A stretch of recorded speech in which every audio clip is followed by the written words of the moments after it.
श्री रामचंद्र भगवान की जय।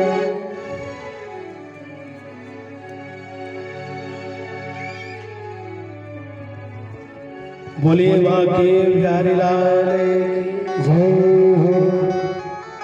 अब जब भगवान का जन्म हुआ तो एक दासी ने जो रुदन सुना, रोने की आवाज सुनी, तो दौड़ी दौड़ी आई और जो बालक को देखा प्रशंसित होकर के और महाराज दशरथ जी से जाकर कहा कि महाराज की जय हो, महाराज राज रानी कौशल्या के यहाँ एक पुत्र का जन्म हुआ है।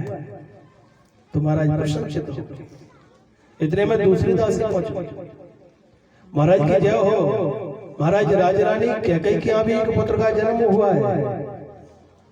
तीसरी पहुंचती है, महाराज सुमित्रा के अभी एक पुत्र का जन्म हुआ है। चौथी ने कहा एक नहीं महाराज, महारानी सुमित्रा के दो पुत्र हुए हैं। तो महाराज को याद आ गई कि गुरुदेव ने कहा कि धरौ धीर होए सुत चार, चार पुत्र हो गए। महाराज ने जब अपना भंडार खोल दिया, इतना आनंद अवध में छाने लगा, उसकी सीमा का वर्णन नहीं कर सकते।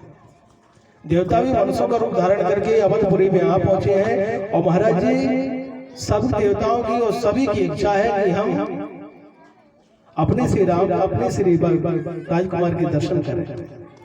तो महाराज दशरथ जी ने कही भगवान श्री राम जी को प्रजा को सौंप दिया, सर्वस दान दीन सब काहू पावा राखा नहीं ताऊ। महाराज ने सब कुछ दान कर दिया। अब सब कुछ क्या है? सब कुछ तो महाराज का खजाना था, राज भी था, वो नहीं किया दान। और बाबा तुलसीदास लिख रहे हैं कि सब कुछ दान कर दिया। अगर मनुष्य का सब कुछ क्या है? सब कुछ धन दौलत सब कुछ नहीं होता, अपनी देह सबसे प्रिय है। अपनी देह जो है सबसे प्रिय। अगर आपके पुत्र का कांटा लग जाए या घाव हो जाए तो आपको कष्ट नहीं होगा, क्या होगा? चलो ठीक हो जाए। और आपके अगर छोटा सा कांटा भी लग जाएगा ना तो चीख निकल जाएगा, दूसरे के लिए नहीं। तो अपनी देह सबसे प्रिय है। और महाराज जी वो देह किसके अधीन है? महाराज दशरथ जी की जो देह है वो किसके अधीन है? राम जी की। क्यों? जब मनु शत्रुपा ने वर मांगा था तब क्या कहा था कि मन बिन फनी जल बिन मीना और मम जीवन तुम ही आधीना। तुम्हारा तुम मुझसे दूर हो जाओ, मेरा जीवन निकल जाए, मेरा जीवन ना रहे। तो महाराज ने अपना सब कुछ क्या है? श्री राम ही सब कुछ है। और वो श्री राम जी को प्रजा को दे दिया। जो भी लेता है दर्शन करता है और आगे बढ़ा देता है रोकता नहीं है। ते पावा राखा नहीं ताओ, वो ले तो लेता है मगर रखता नहीं है, दूसरे को सौंप देता है। धन दौलत होते तो काय को देता, किसी को, भगवान को देते जा रहे हैं। तो इसी तरह एक महीना बीत गया, मास दिवस बा दिवस मरब न जाने कोई, रथ समेत रवि था क्यों, निशा कबने विधि हुई। रात्रि नहीं होती, एक महीना हो गया, एक महीने का दिन हो गया, रात्रि नहीं होती। तो महाराज चंद्रदेव ने सूर्यदेव से कहा, महाराज आप आगे को चले जाए तो मेरा नंबर आ जाए दर्शन करने का, मैं भी तो दर्शन का अभिलाषी हूँ। सूर्यदेव ने कहा, इस समय राम ने मेरे वंश में जन्म लिया है, इसलिए ज्यादा हकदार मैं हूँ, तुम्हारे वंश में लेना तब आगे आप मत जाना। तो चंद्रदेव ने राम जी से शिकायत की, बोलते हैं प्रभु सूर्यदेव आगे को नहीं बढ़ रहे हैं, और जब तक सूर्यदेव आगे को नहीं बढ़ेंगे मुझे दर्शन का मौका नहीं मिल पाएगा। सो भगवान ने कहा कि चंद्रदेव, अब की बार मैंने सूर्य के वंश में अवतार लिया है, दिन के 12 बजे लिया है, दूसरा अवतार लूंगा रात्रि के 12 बजे लूंगा, तुम्हारे वंश में लूंगा, जितना हो सके दर्शन कर ले। बोले महाराज इस समय मेरे नाम के पीछे तुम्हारा नाम जुड़ा रहेगा क्या? तो राम सूर्य कोई बोलता है, राम सूर्य कोई बोलता है, रामचंद्र, पीछे चंद्र जुड़ा हुआ है। बोले श्री रामचंद्र भगवान जय हो। विष्णु चंद्र कोई बोलता है, भगवान के 24 कृष्ण चंद्र बोलते हैं, नहीं बोलते, अच्छा नहीं लगता कृष्ण चंद्र बोल। हरिचंद्र कोई बोलता नहीं, शिव चंद्र कोई बोलता नहीं, ब्रह्मचंद्र कोई बोलता नहीं, केवल रामचंद्र। परशुराम जी भी तो भगवान के अवतार है, परशुराम चंद्र किसी ने बोला है, सुखदेव चंद्र किसी ने बोला है, व्यास चंद्र किसी ने बोला, शोभा ही नहीं देगा, क्योंकि राम जी के नाम से केवल चंद्र जुड़ा हुआ है, इसलिए रामचंद्र। तो महाराज जी भगवान थोड़े बड़े हुए, गुरु जी से जाकर कहा, महाराज जी दोनों पुत्र, चारों पुत्र थोड़े लायक हो गए, उनका नामकरण कर दे। तो महाराज जी नामकरण करने के लिए आए। महाराज जी वशिष्ठ जी जैसे महलों में प्रवेश किया, महाराज दशरथ जी ने उनके चरणों को धोला, महलों में लगवाया। एक सुंदर चौकी पर महाराज जी वशिष्ठ जी को आसन थी, एक आसन पर स्वयं विराजमान हो गए। तीनों रानियां अपने अपने पुत्रों को लेकर विराजमान है।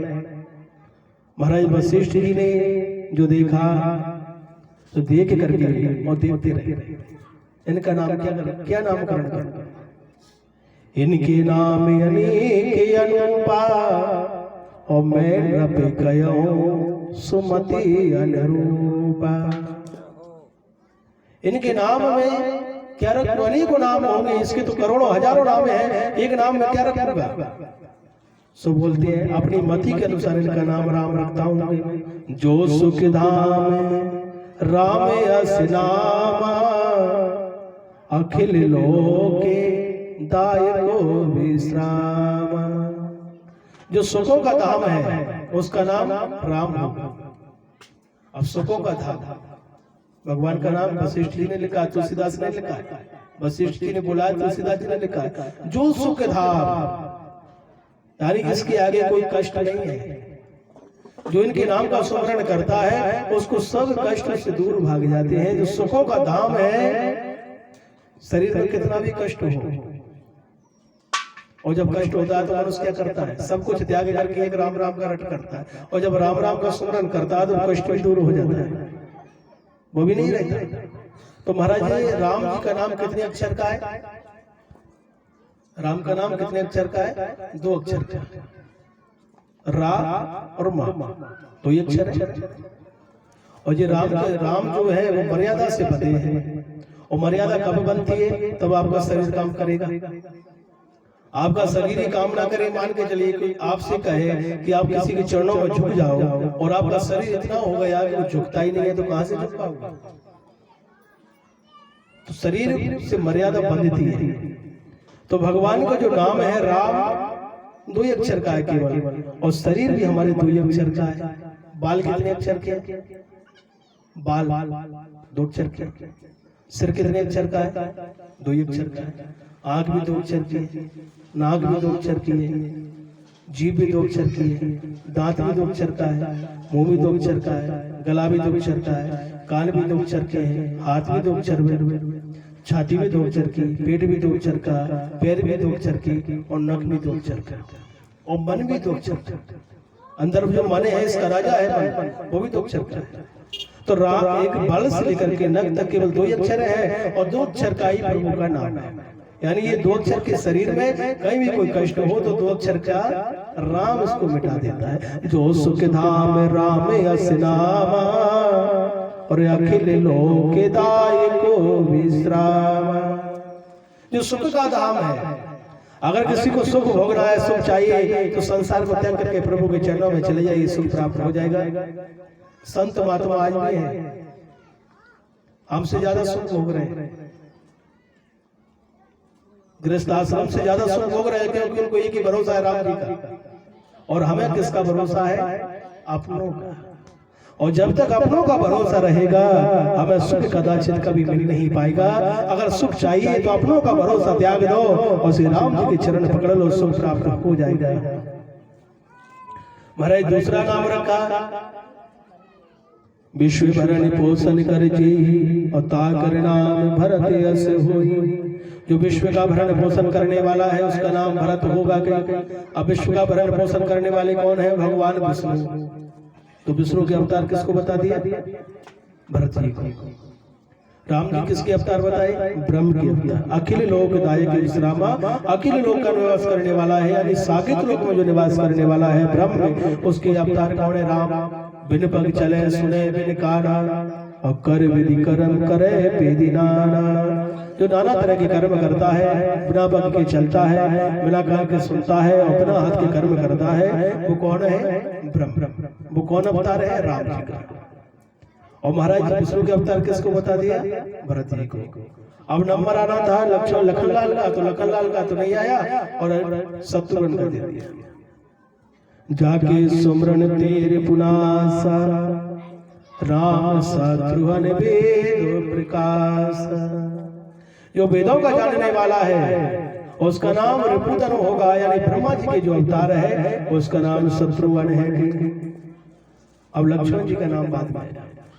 लक्षण धाम रामे प्रिय सकल जगत आधारे गुरु वशिष्ठ तेरा खा लक्ष्मण नाम उदारे। बड़े प्रेम से रखा। क्यों लक्ष्मण जी का नाम पीछे क्यों रखा? क्योंकि जो अपना होता है ना उसका नाम पीछे लिया जाता है। 1000 आदमी हो उसमें एक तुम्हारा खास आके बेटा हो तो अपने को छोड़ दोगे, दूसरों का नाम लोगे। क्यों? वो तो अपना ही है। तो महाराज जी ने विचार किया कि लक्ष्मण जी राम जी की अधिक प्रिय है। लक्षण धाम राम प्रिय, वशिष्ठ जी बोल रहे हैं लक्ष्मण धाम राम प्रिय, ये राम जी के प्रिय है, इसलिए इनका नाम पीछे लिया है। लक्षण धाम राम प्रिय सकल जगत आधार। जो सारे जगत को अपने आधार बनाए हुए, यानी शीश पर रखे हुए शेष अवतार। और शेष किसके अवतार है? प्रथम रुद्र शंकर जी का। तो भगवान लक्ष्मण जी किसके अवतार हुए? शंकर के। तो महाराज जी और बोलते हैं वशिष्ठ जी ने कहा महाराज दशरथ एक बड़ी विचित्र चीज है, तुम्हारे 4 पुत्र मगर जोड़ियां 2 रहेंगी, 2 जोड़ियां रहेंगी।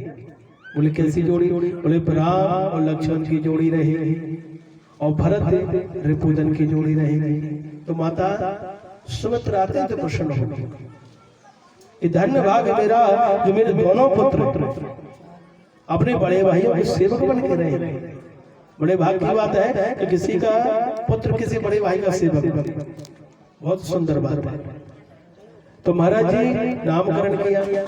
कुछ समय बीते, कुछ समय बाद महाराज गुरुकुल को पहुंच जाते हैं। तो गुरु गृह पढ़न गए रघुराई और अल्पकाल विद्या सब आई।